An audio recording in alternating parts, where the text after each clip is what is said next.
that stem cell research facilities should be established despite religious opposition. Let it be resolved that stem cell research facilities should be established despite religious opposition.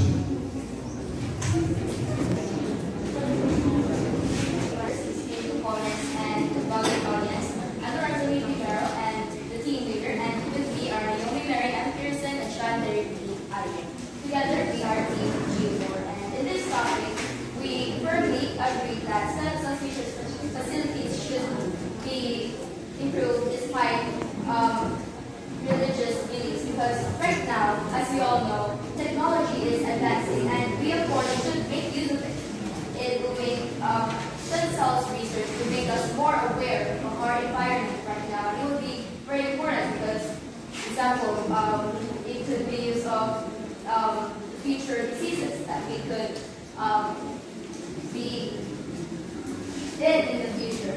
So that's all. Judges, coaches, and fellow debaters, me and my team strongly oppose that stem cell facilities should be improved here in the Philippines. First, they should not be held as they are not with strong assurance and with high risks, especially those of adult stem cells, according to NIH 2001. And I do believe that we should resolve that stem cells research facilities by religious beliefs, because it benefits everyone, some, and it is just a research facility shows evidence as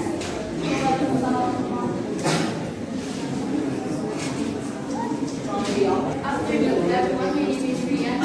My team is excited stem cell can help in generating new cells, and it is important to know their suggestion for the experiment. Other religious beliefs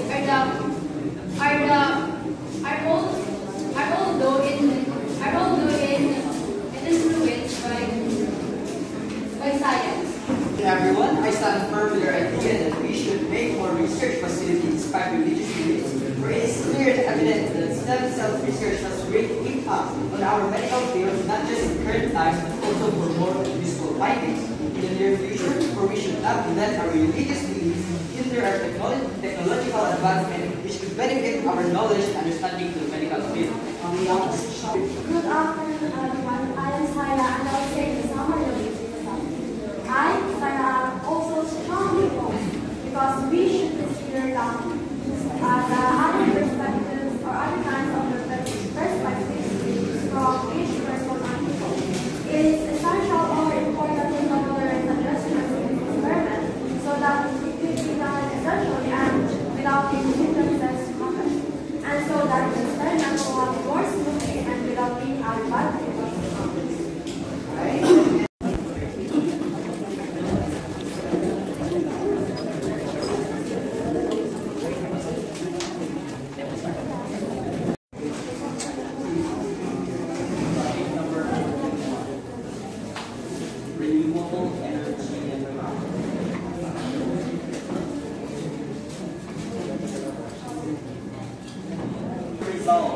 That only electric vehicles should be mandated in Metro Manila by 2035. Let it be resolved that only electric vehicles should be mandated in Metro Manila by 2035.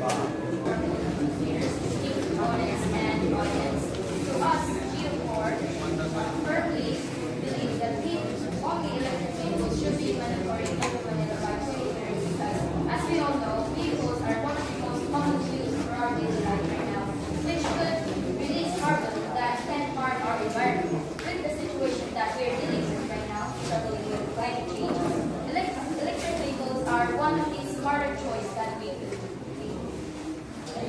Good morning, ladies and gentlemen, judges, and all the fellow debaters.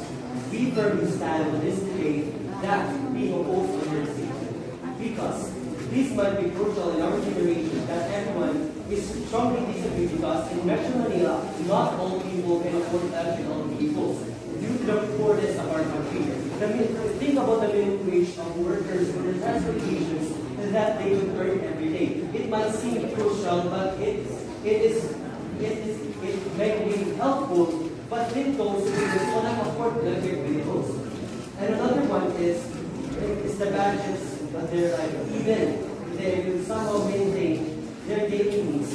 This is very crucial, but eventually, let's think the people of our country on what the state of their life, on what are the things or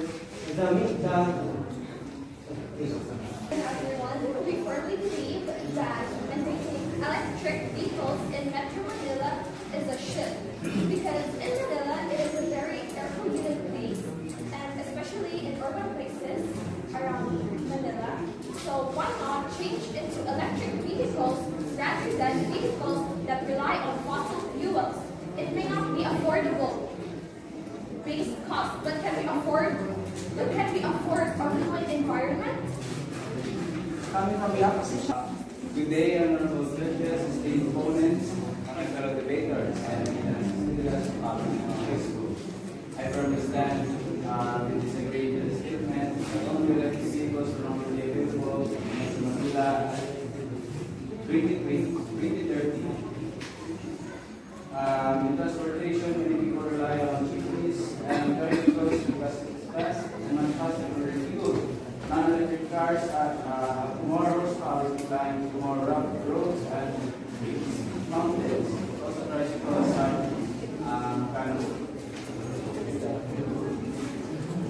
and electric vehicles are not efficient in Metro Manila because of this shortness of Everyone, I stand firm to our idea that we should mandate only electric vehicles in Metro Manila in 2025, for it solves one of the increasing problems in Metro Manila, which is air pollution. Not only we are technologically advancing our types of transportation, we are also helping lessen the increasing rate of air pollution in Manila, considering Metro Manila is jam-packed with infrastructure, leading to lack of space for trees to produce fresh air.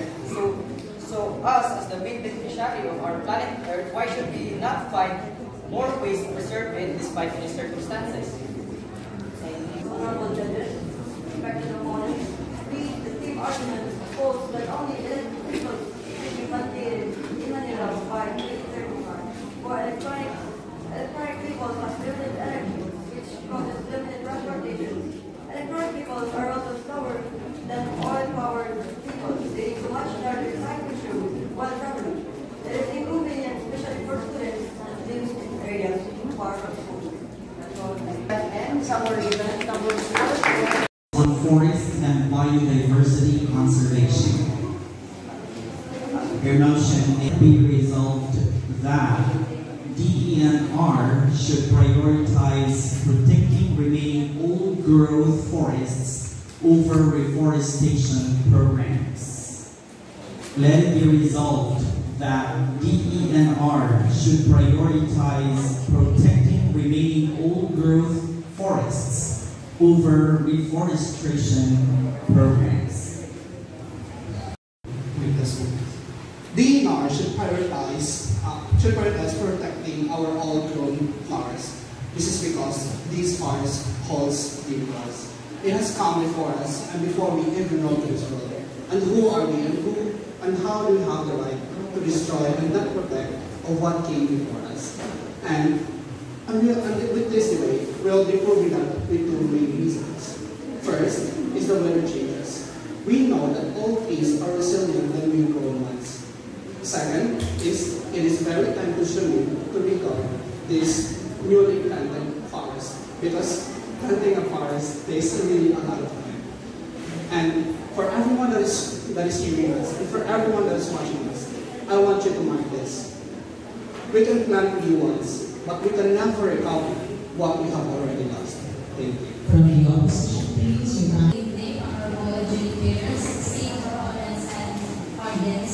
So us, GS4, believes or strongly believes that DENR should prioritize reforestation rather than prioritizing protecting old growth forests. Because with our current situation right now, struggling so much with air pollution, we need as much trees or forests as we can. It's better to make new, better ones than old ones. Thank you. Good evening, everyone, to student panelists and to our audience here. It is my firm belief that newly planted trees, or let's say seedlings in this case, are not able to withstand the changing climate, or rather the changing weather, or the weather disturbances that we have been experiencing here in the Philippines. Let's say, for example, you were to plant a seedling. Hundreds and millions of seedlings were planted all around the forests, and a typhoon hits. Typhoons have been hitting around recently in our country, and there are a lot of possibilities that all of these seedlings may all go down to waste, all because a typhoon hits, and these seedlings are not able to withstand such typhoons. Additionally, our old trees are a lot more resilient than the new ones we will be planting. They have grown for a lot of time, for a lot of years, and have been able to withstand several, or rather not hundreds and hundreds of Yes. Good evening, everyone. We firmly believe that we stand with DENR should prioritize more on deforestation. It is better for us to replant trees rather than protecting old forests. And also, replanting trees helps our future generations. Next. Good evening. We firmly stand that DENR should prioritize old-growth forests over replanting new ones. This is because replanting new plants takes time and focusing on the improvement for the old-growth forest, as this preserves as one of the arbors the safety, not just among people, but as well as living organisms present in the forest. So this provides safety and conservation not just for one, but for everyone.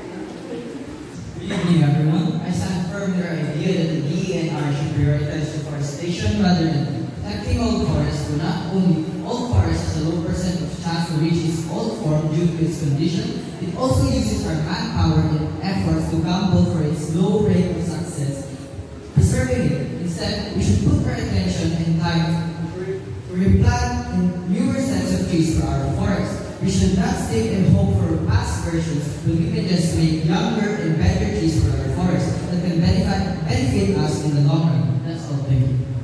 That ends our event number 5, and now event number 6, and the last one